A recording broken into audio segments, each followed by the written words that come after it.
Welcome to the Flora podcast, a place where we help you create a life you're excited about. Welcome back to the podcast. Today, we are going to talk about the top 7 things I learned while going through 25 years worth of planners. If you're new to my channel, welcome. I'm Flora Sage. For over 25 years, I've been helping people like you align into a life or a business that you are wildly obsessed with by helping you clear the 9 types of clutter, keeping you from a life that you love. What are those 9 types of clutter? They are mental, spiritual, emotional, digital, financial, daily, body, process, and environmental clutter. And today, as I mentioned, we're going to talk about what I learned going through planners dating back all the way to 1998. Are you ready for this? So recently we came back from a 3-week vacation in Minnesota and Wisconsin. And while we were there, we downsized a very small storage closet. And I only had 1 box there. I had a medium-sized tote that was my memory box, ranging from birth through just about a few years ago. And while I was there, I also celebrated my 48th birthday. So it was really cool to be able to say, oh my gosh, like this is my memory box. I'm going to go through it when we get home.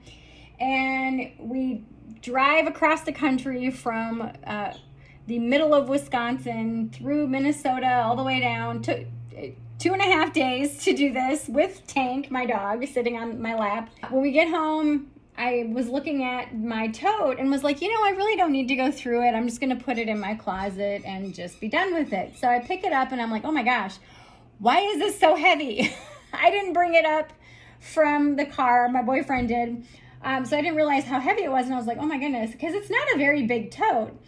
And so I grab my cup of coffee and I sit down on the floor and I pop the lid open, and the top had all these calendars in it. So I start putting them to one side, and then I realized the entire tote had calendars and planners littered throughout it. And I was like, oh my goodness. So I put all of the planners and calendars to one side. I knew that I wasn't going to save the planners, but I knew that I wanted to go through them first. So I put the lid back on what I was going to save. I put that in my closet and I spread all of the planners out. Now, if you follow me on Instagram, you've seen my post about this where I actually have pictures.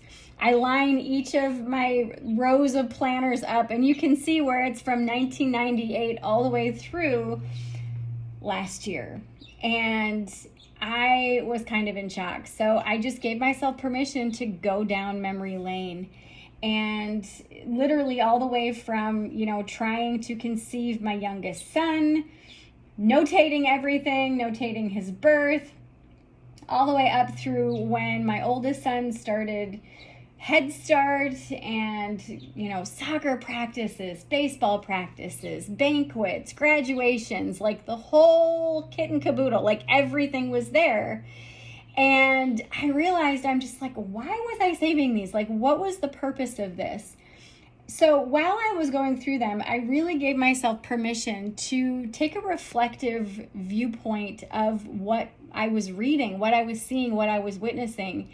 And I allowed myself to kind of be that sacred witness to my own life and what I chose to document and what I chose to notate and annotate. And in today's podcast, I'm going to share with you the top 7 things that I noted, and it was quite eye-opening to say the least. So the first thing is, if you write it down, it will happen. If you write it down, it will happen. In those planners, the early planners in 1998. So I started my business in 97. So I had already established my business at this point. But it was interesting because I was seeing, my goals for my business. Write it down. It's going to happen. Number 2, spend time with those you love and those people that matter to you.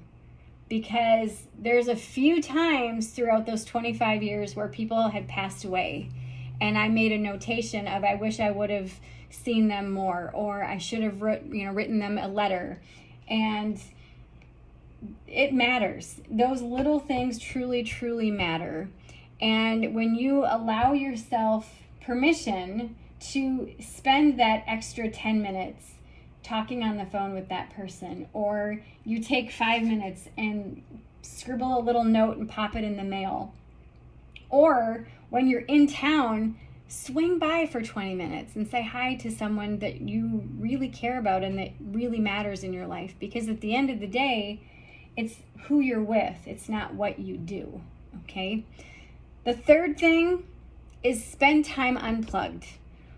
Spend time unplugged, meaning go on a vacation, go on a staycation, get away from your phone, get outside of your home, go do something in nature, go do something in the community, go do something that is going to fill up your cup. Because I'm telling you, when you go do that, your life gets revived, it gets reinvigorated. Oh my goodness, it's so good. And even if it's just for a couple of hours, give yourself permission to spend time unplugged. The fourth thing, and this is one of the most important that I learned out of all of these 25 years of reflection, if you don't make time for fitness and health, you will be forced to make time for your sickness and ill health or disease. If you don't make time for your health and fitness, you will be forced to make time for your sickness and your health or disease. This was something I saw continuously. I typically note when I go to the gym, I typically note sometimes what I eat on my daily planner. And there were some people in my life who have passed on who did not make that a priority. And one of them died from diabetes complications. And type 2 diabetes is preventable. It is a lifestyle disease. Number 5, milestones are few and far between. So celebrate the little things, because it's the little things that really, really matter. Our life is tiny little things all strung together. That's it. Those milestones happen once in a blue moon. I actually talk about that in my book, The 1 Degree Shift. The link is in the comments.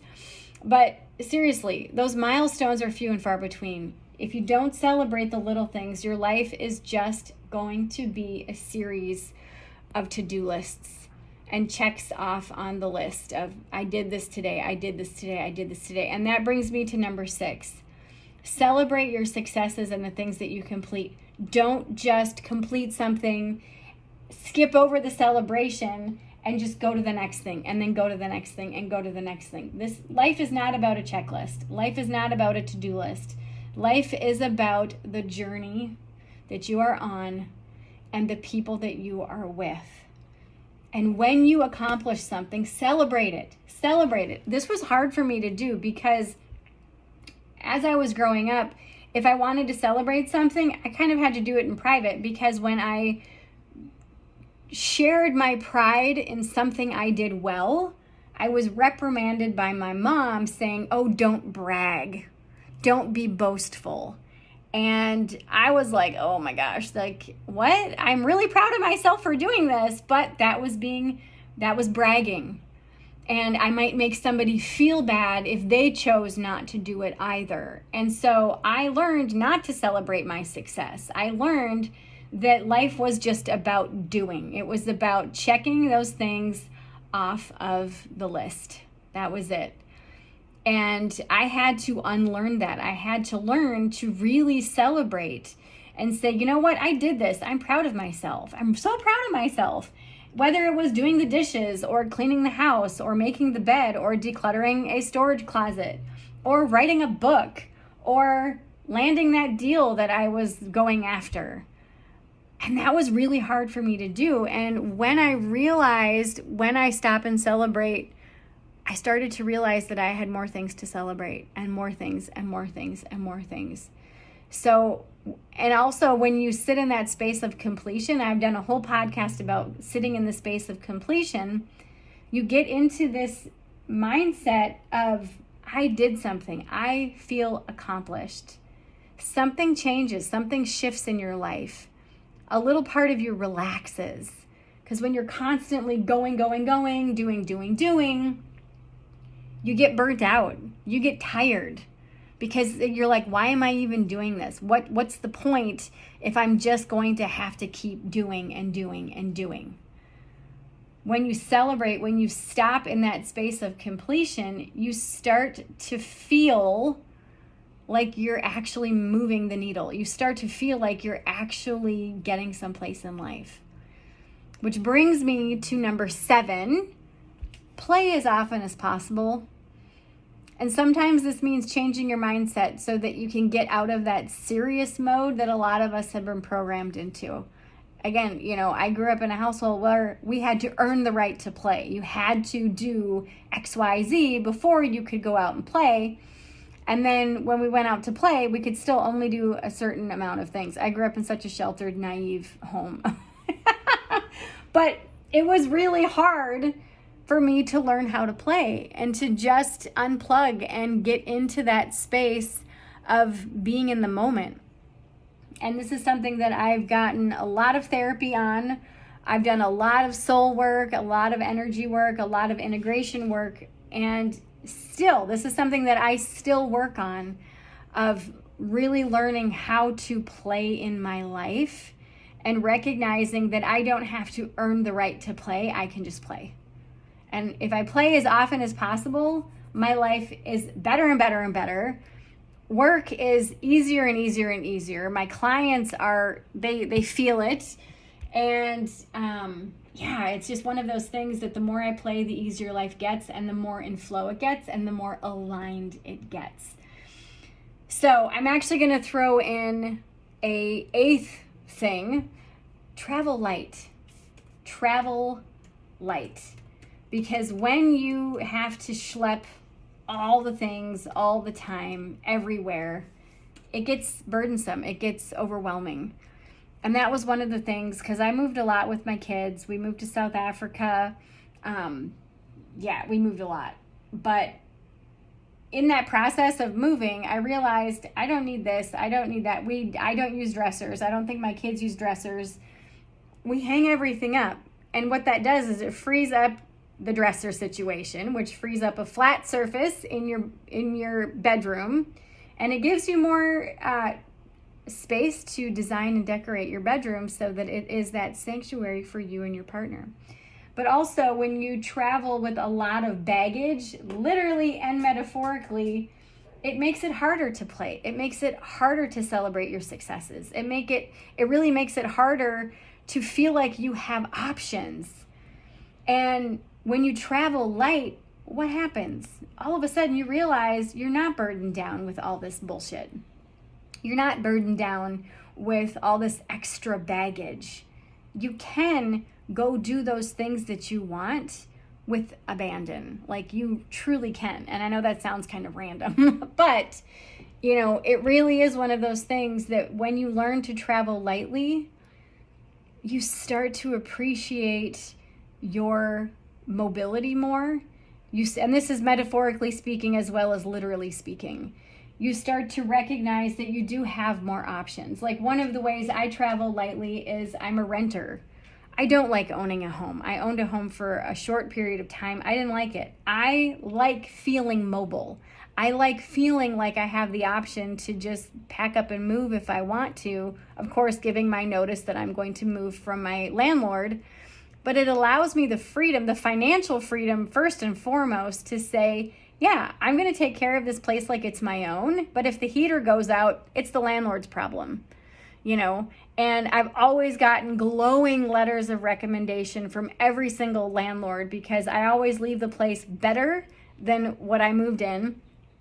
And nothing ever goes wrong as far as if a cabinet breaks or all of that stuff just doesn't happen, because I treat my space like it is my sanctuary, And in all the years that I've been traveling with my boys and traveling solo, and all the places I've lived, the less stuff you have, literally and metaphorically, and this is one of the reasons why we clear out those 9 types of clutter, because it helps lighten that load. The less stuff you have, the easier it is for you to make decisions. The easier it is for you to make these little pivots. The easier it is for you to truly align into a life that you absolutely love. So I hope hearing my insights from the last 25 years hopefully inspires you to maybe do the same if you also are one of those people that holds on to your planners or calendars. But I do have to say, after I was done with this, I put them all in a bag and happily walked them down to the dumpster, put them in the dumpster, and that next morning I heard the trash truck come and take it all away, and I was so happy about it. And it felt so free, and it allowed me to really recognize that after this year is over, I can just take the planner off of my refrigerator and just throw it away. That's it. I'm okay with that. So I hope this serves you today. I love you, and I will see you in the next episode. Thank you for listening to today's podcast episode. All links mentioned are in today's show notes.